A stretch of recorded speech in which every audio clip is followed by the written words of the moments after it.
আমি মৃণাল দা, Netaji open coaching centre থেকে। আজকে আমরা দেখে নিই CCBG3-তে কীভাবে 20-তে 20 পাবো। প্রথম প্রশ্ন, বিবিধার্থ সংগ্রহ সাময়িক পত্রিকাটির সম্পাদক কে ছিলেন? রাজেন্দ্রলাল মিত্র। 100% সঠিক।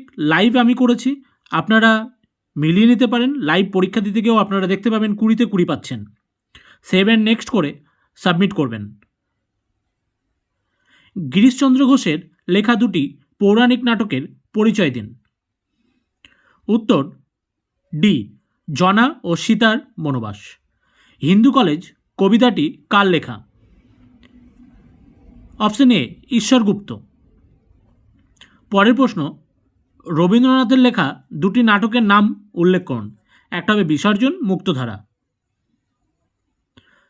পরের প্রশ্ন, কলিকাতা কমলালয় গ্রন্থটির লেখককে, এর প্রকাশকাল কত?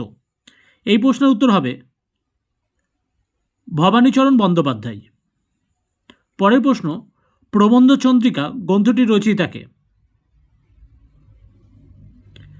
মৃত্যুঞ্জয় বিদ্যালঙ্কার। পরের প্রশ্ন, মীর মশাররফ হোসেনের লেখা দুটি গ্রন্থের নাম? বিষাদ সিন্ধু ও জমিদার দর্পণ। পরের প্রশ্ন, মৃত্যুঞ্জয় বিদ্যালঙ্কারের দুটি গ্রন্থের নাম উল্লেখ করো। 32 সিংহাসন ও রাজাবলী। পরের প্রশ্ন, প্রাচ্য ও পাশ্চাত্য গ্রন্থটি কার লেখা, কবে প্রকাশিত হয়? বিবেকানন্দ, 1309। বঙ্গদর্শন পত্রিকার সম্পাদক কে ছিলেন? পত্রিকাটি কবে প্রকাশিত হয়? বঙ্কিমচন্দ্র চট্টোপাধ্যায়, 1872। এই হয়ে গেল আমাদের 10টি প্রশ্ন। সাবমিট করে দিলাম। দেখুন, দেখে নিন 20-তে 20। সবাই দেখে নেবেন, 20-তে 20 সুন্দরভাবে পরীক্ষাটা দিতে পারবেন। বাকি উত্তরের জন্য আমাদের সঙ্গে যোগাযোগ করবেন।